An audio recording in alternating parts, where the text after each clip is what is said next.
नमस्ते सदा वत्सले मातृभूमि। हम लोग चर्चा करने जा रहे हैं, हालांकि चर्चा का विषय नहीं होना चाहिए मेरे अनुसार। ये विषय चर्चा करके समय का बहुत बड़े स्तर पर मुझे लगता है कि लोगों का समय खराब करना होता है, लेकिन फिर भी ये तो समझना ही होगा कि आखिर अपोजिशन के दिमाग में चल क्या रहा है। आखिर राहुल गांधी अगर प्रधानमंत्री बन जाते हैं, वैसे तो मेरा मानना है उम्र पूरी पार हो जाएगी, केवल लीडर ऑफ अपोजिशन ही बने रहें या फिर सांसद भी बने रहें, ये भी एक बड़ी बात है। क्योंकि हरकतें ज़ेलेंस्की से ज़्यादा बड़ी कर रहे हैं राहुल गांधी। ज़ेलेंस्की की जब अब मैं बात करता हूँ तो मैं इसलिए ज़ेलेंस्की, चूँकि कॉमेडियन थे, कॉमेडियन एक सीरियल बनाता है संविधान, उसमें वो हीरो बनता है। हीरो बनने के बाद संविधान में बिल्कुल वैसे स्क्रिप्ट लिखी जाती है जैसे एक एक young man यंगरी angry young man करता है। वो क्या है, जैसे हम लोगों के यहाँ नायक मूवी आई थी, बिल्कुल बढ़िया उसको दिखाया गया। तो वैसी चुनिंदा डायलॉग मारकर एक व्यक्ति जनता के बीच में अपनी छवि बनाता है और ऐसा रोल करता है कि लोगों को ये लगता है कि ये ही राष्ट्रपति होने लायक है, ये ही सही व्यक्ति है। ये जिस तरह से वो अपने कैरेक्टर में घुल-मिल जाता है, इससे लगता है कि नहीं, ये बिल्कुल ठीक है। और उसकी छवि इतनी, उसकी प्रोफाइलिंग और छवि इतनी अच्छी हो जाए कि उस प्रोफाइलिंग के आधार पर वो चुनाव लड़े और चुनाव जीत जाए। चुनाव जीतने के बाद चूँकि प्रोफाइलिंग तो दूसरी हुई थी और अंदर से संविधान, कानून और राजनीति थी नहीं। तो आय-साय बकेगा। आय-साय एक राष्ट्र का राष्ट्राध्यक्ष होने के बाद बकना शुरू किया, तो मालूम पड़ा कि यूक्रेन को ही ले डूबा। मतलब यूक्रेन, अब अगर रशिया वहां से हट भी जाता है, भारत उसमें मध्यस्थता कर रहा है और उस मध्यस्थता का परिणाम ये निकल सकता है कि भाई रशिया को बहुत ज्यादा एडवर्स अगर आप मना लोगे, तो ये मना लोगे भाई आप अपने घर जाइए, अपने घर जाइए, एक ट्रीटी साइन कर लीजिए कि एक दूसरे के साथ ये नहीं करेंगे, और ट्रीटी साइन कर लीजिए कि आप नाटो नहीं जाएंगे। क्योंकि नाटो ने तो साथ देकर देख लिया ना यूक्रेन का, जेलेंस्की का साथ देकर देख लिया नाटो ने, और जेलेंस्की ने भी नाटो का स्वाद चख लिया है। तो अब यूक्रेन को ये अंदाजा लग गया होगा कि अगर नाटो के सदस्य बन भी जाते तो भी यही हाल होने वाला था अगर वो युद्ध लड़ेंगे तो। लेकिन अगर मैं कहूं वो वापस चले भी जाते हैं और यूक्रेन को ऐसा ही छोड़ जाते हैं, तो भी अब आज के यूक्रेन को संभलने में 20 साल लग जाएंगे। मतलब आजादी के समय पर जैसा भारत जैसे देशों को छोड़ा गया था, वो बहुत बेटर था। रशिया ने जो हाल यूक्रेन का कर दिया है, और यूक्रेन को अब खड़ा होने में उससे बहुत ज्यादा समय लगेगा। हम 75 वर्ष में भी खड़े नहीं हो पाए। क्यों? क्योंकि हमको ऐसे प्रधानमंत्री मिल गए और हमको ऐसी लीडरशिप मिल गई जिस लीडरशिप ने भारत के $1 1 रुपए को $1 80 पर पहुंचा दिया। सरकारें जब बनी, जब सरकारें ठीक-ठाक आईं, तब तक भारत की पोजीशन ऐसी आ चुकी थी कि भारत अब उलझन में उलझ चुका था। फिर भी पिछले 10 वर्षों में भारत में जो काम हुआ, पिछले 10 वर्षों में जो भारत उठकर खड़ा हुआ, पिछले 10 वर्षों में भारत की छवि जो विश्व के सामने आई, पिछले 10 वर्षों में जिस प्रकार से ease of doing business Bharat में आया, पिछले 10 वर्षों में जिस प्रकार से भारत ने अपनी तारीख लिखी, 10वीं 11वीं नंबर इकोनॉमी से चौथी नंबर पर आया, विश्व को अपनी शक्ति बताई और विश्व के सामने भारत का दर्शन करवाया। वो 10 वर्ष का है। आप अंदाजा करो कि 1947 में ही इस प्रकार का प्रधानमंत्री बैठ जाता तो, इस प्रकार की मानसिकता की सरकार बन जाती तो सिंगापुर हमसे बाद में आजाद हुआ, लेकिन सिंगापुर कहाँ पहुंच गया? क्यों? क्योंकि जो व्यक्ति पहली बार में बैठ गया, उसने सिंगापुर को बनाया और बनाकर खड़ा कर दिया। फिर जो आया वो उससे 21 चाहिए था। हमारे यहाँ तो जिस प्रकार का आया उससे 21 बैठता चला गया, परिणाम बुरे हो गए और 75 वर्ष, हमने 70 वर्ष अपने खराब कर दिए। और अब 2014 के बाद कुछ अच्छा होना शुरू हुआ भारत के साथ, तो हम तरक्की की तारीखें लिख रहे हैं। लेकिन अगर भारत में भी ऐसा ही ज़ेलेंस्की जैसा कोई कॉमेडियन प्रधानमंत्री बैठ जाए, कॉमेडियन हमको दिख रहा है, जिसको प्रोजेक्ट किया जा रहा है, वो कॉमेडियन हमको दिख रहा है और आज के बयान से तो बिल्कुल 100% कॉमेडियन मालूम पड़ता है। आज का जो बयान है वो पढ़ने के बाद, आज का बयान पढ़ने के बाद जब मैं कह रहा हूं तो दो बातें हैं। एक तो वो डलास में जो बयान उन्होंने दिया था, लेकिन अभी जो वर्जीनिया में आज हरडॉन में दिया है, उस बयान के बाद तो ये लग रहा है कि राहुल गांधी हैं ये, या जेलेंस्की के बड़े भाई हैं। बीजेपी के लिए हमला किया, चलो ठीक है कि कंटिन्यू बीजेपी पर अटैक किया जा सकता है, पॉलिटिकल पार्टी है, कर रहे हैं। राष्ट्रीय स्वयंसेवक संघ के ऊपर अटैक कर रहे हैं। राष्ट्रीय स्वयंसेवक संघ के, चूंकि आइडियोलॉजिकली राष्ट्रीय स्वयंसेवक संघ देश में प्रिवेल करता है, आइडियोलॉजिकली राहुल गांधी के परदादाओं के जो ख्वाब हैं, वो अगर कोई सबसे बड़ी बाधा है तो वो राष्ट्रीय स्वयंसेवक संघ है, बीजेपी नहीं है, राष्ट्रीय स्वयंसेवक संघ है। क्योंकि राष्ट्रीय स्वयंसेवक संघ जमीन पर काम करता है। संसार में ऐसा कोई संगठन नहीं है, संसार में ऐसा कोई संगठन नहीं है जिसमें 2 लाख स्थानों पर, जिसमें 2 लाख स्थानों पर अगर 10 व्यक्ति भी एक स्थान पर रोज सुबह और शाम को जाते हैं तो 20 लाख लोग रोज जाकर भारत माता की प्रार्थना करते हो, कुछ करे ना करे। 20 लाख लोग रोज, जब हम कहते हैं कि 10 व्यक्ति केवल एक शाखा में जाते हैं, जाते तो बहुत सारे हैं, कहीं 40 की लगती, कहीं 50 की लगती, कहीं 100 की लगती, और जो बृहद सूची होती है संघ की, उस एक शाखा की, वो मामूली हालत में 150 से 200 की होती है। बृहद सूची 150 200 से मतलब है कि उस शाखा से 150 200 परिवार जुड़े हुए हैं। यानी कि उस क्षेत्र में, जो शाखा का क्षेत्र है, वहां पर अगर 1000 परिवार रहते हैं तो उनमें से कम 200 परिवार, 200 लोग का मतलब 200 परिवार जुड़े हुए हैं। उनके बीच में एक माहौल बनाना, राष्ट्र की रक्षा के लिए प्रतिबद्ध होना, राष्ट्र की रक्षा कैसे हो ये बताना। लेकिन संघ को का कोई काम नहीं करना, संघ कोई काम नहीं करता, ना ही कोई वो पॉलिटिकल ऑर्गेनाइजेशन है, ना ही वो झंडे बैनर वाले हैं, ना ही वो कहीं धरने प्रदर्शन वाले हैं। लेकिन आप सोचो कि ऐसे 20 लाख परिवारों के लोग रोज आते हैं, और अगर 20 लाख का 20 गुना कर दिया जाए तो इतने परिवार जुड़े हुए हैं। जैसे एक शाखा की जो बृहद सूची है वो अगर 150 से 200 की है, अपन 150 मान का चलें, और एक शाखा में 10 लोग आते हैं तो 15 गुना। 20 लाख लोग रोज अगर शाखाओं में आते हैं तो उसका 15 गुना, 3 करोड़ परिवार रोज आते हैं।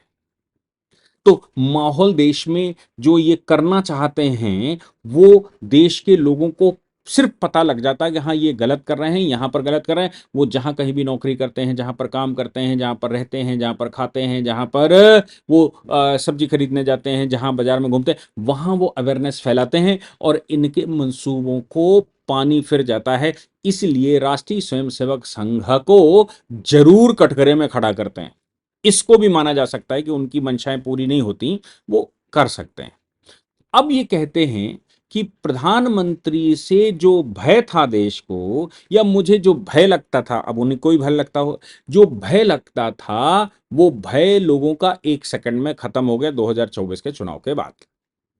प्रधानमंत्री का भय खत्म हो गया 2024 के बाद। मैं ये तो बड़ी भारी समस्या है। क्या आम जनता को भय है प्रधानमंत्री से? वोटर इसलिए वोट दे रहा है जिसका कोई संपर्क नहीं है, जिसको बीजेपी वाला जाता भी नहीं है उसके घर, बीजेपी के पास सूची भी नहीं है उसके उस व्यक्ति की, लेकिन वो बीजेपी को वोट ये सोचकर देकर आता है कि भारतीय जनता पार्टी देश में कुछ कर रही है, मैं केवल एक वोट से उसका सहयोग कर सकता हूं, तो मैं वोट से सहयोग कर रहा हूं। वो भयवश वोट डालता है क्या? वो कह रहे हैं कि भय खत्म हो गया।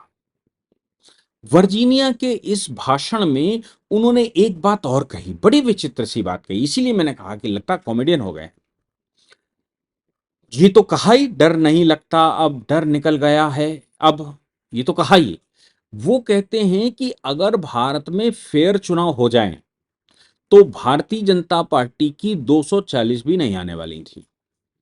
वो कहते हैं कि अगर भारत में फ्री और फेयर चुनाव होता तो 240 भी नहीं आने वाली थी। तो फ्री और फेयर चुनाव होता तो क्या इनकी 99 आती? सवाल ये भी है ना कि इनके पास 99 सीटें हैं, चूंकि 60 से 99 पहुंचे हैं, इसलिए बड़ी खुशी है भाई। ग्रोथ भी तो आप सोचो, 80% की ग्रोथ है। तो इस 80% की ग्रोथ से बड़े खुश हैं, बड़े उत्साहित हैं। तो क्या फ्री फेयर इलेक्शन, ये कह रहे हैं भारत में फ्री फेयर इलेक्शन नहीं होता?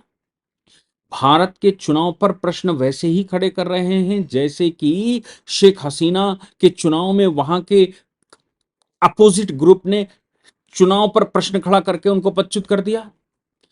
क्या राहुल गांधी देश के लोगों को यह संदेश दे रहे हैं, भारत के लोगों को, कि प्रधानमंत्री जी जो बने हैं वो गलत तरीके से बने हैं और भारत में भी एक विद्रोह होना चाहिए? क्या क्या उनके मन में यह बात है कि भारत में एक विद्रोह होना चाहिए? और अब वो प्रधानमंत्री को झेल नहीं पा रहे हैं, अब वो भारतीय जनता पार्टी और उनकी सरकारों को झेल नहीं पा रहे हैं, अब वो राज्य सरकारों को झेल नहीं पा रहे हैं, अब उनका धैर्य का बांध टूट चुका है, अब वो सिर्फ और सिर्फ भारत में दंगे टाइप चाहते हैं, जैसा सीएए के दौरान सोनिया गांधी और इन लोगों ने जिस प्रकार से दंगे भड़काए कि रोड पर आना चाहिए, उनको जूते मारने चाहिए, प्रधानमंत्री को ऐसा, मैं तो मुंह से भी नहीं कह सकता भारत के प्रधानमंत्री के लिए उनको ऐसा करना चाहिए।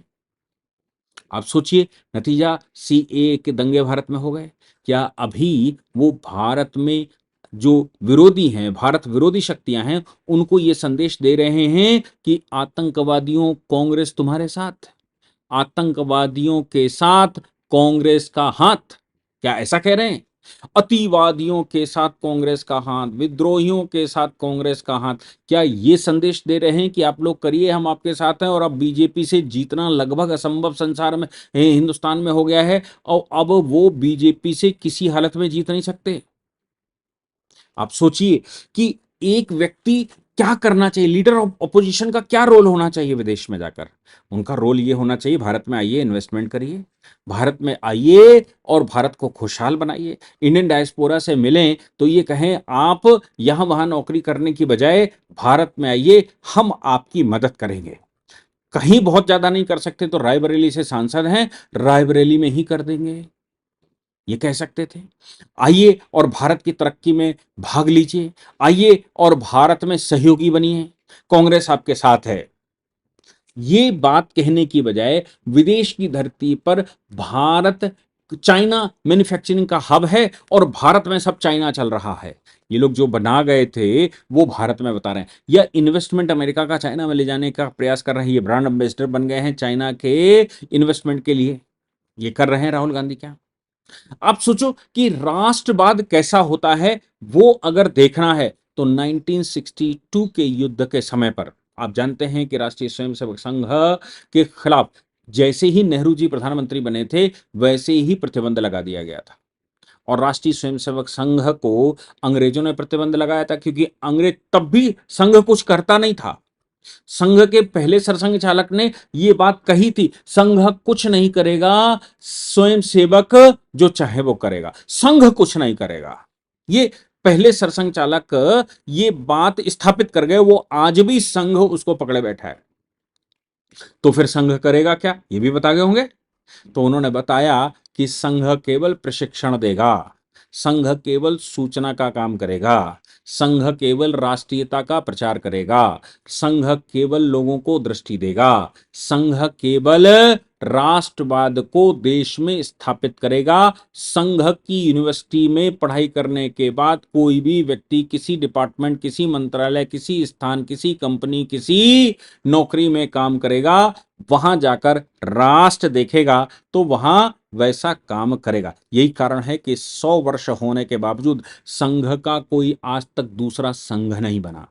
साधु संतों के आश्रम भी कभी कभी, उन आश्रमों के भी अंदर कुछ विवाद कभी कभी पैदा हो जाते हैं तो वो अलग अलग बन जाते हैं, लेकिन संघ का कोई दूसरा इस प्रकार का ऑल्टरनेट 100 साल में नहीं बना। क्यों?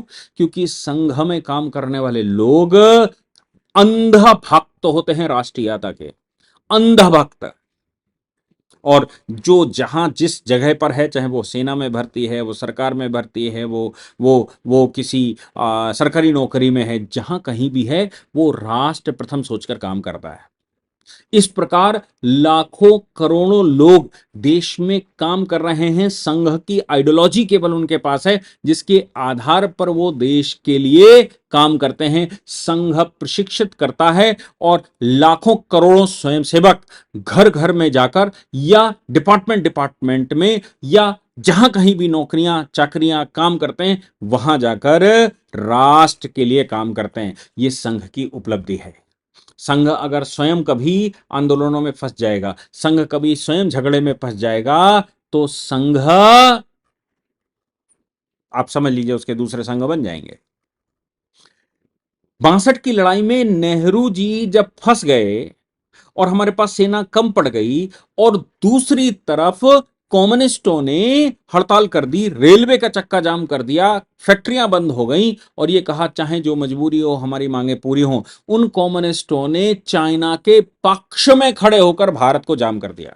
अब भारत सरकार अंदर के फ्रंट पे भी लड़े और बाहर के फ्रंट पे भी लड़े। उस समय राष्ट्रीय स्वयंसेवक संघ चाहता तो नेहरू जी को पदच्युत करने के लिए कदम उठा सकता था। राष्ट्रीय स्वयंसेवक संघ ने कहा, नेहरू हमारे वैचारिक मतभेद वाले हो सकते हैं, लेकिन वो देश के प्रधानमंत्री हैं और आज देश संकट में है, तो संघ और संघ के सारे संगठन आज सरकार के साथ खड़े हैं।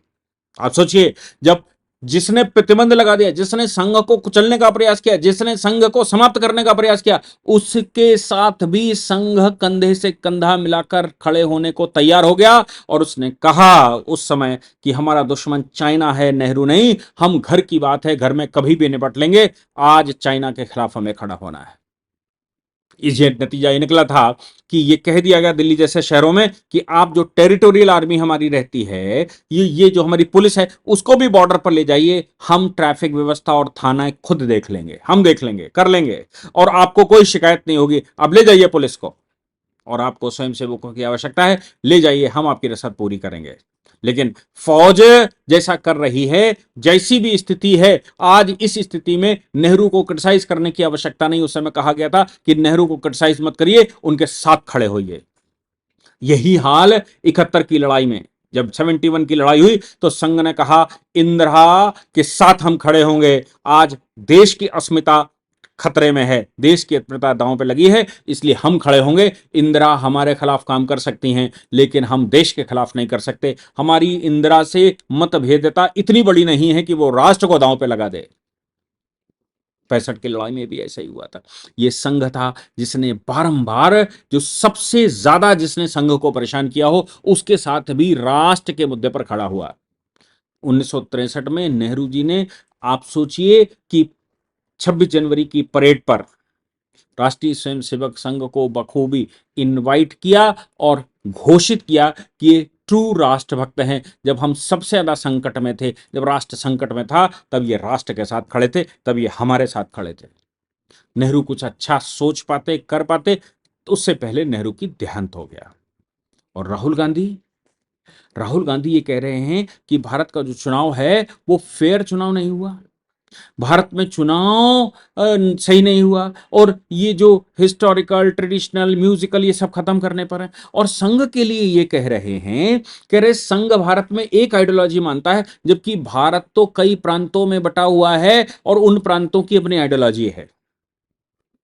आप सोचो, हमारे पूर्वजों ने कितने काम किए होंगे कि हमारे तमाम तरह की भाषा, तमाम तरह के चित्र, वेशभूषा, रहन सहन सब भिन्न हैं, एक दूसरे की भाषा नहीं पहचानते, लेकिन राम को सब पहचानते हैं, लेकिन वेद सब पहचानते हैं, लेकिन महाभारत सब के लिए पूजनीय है।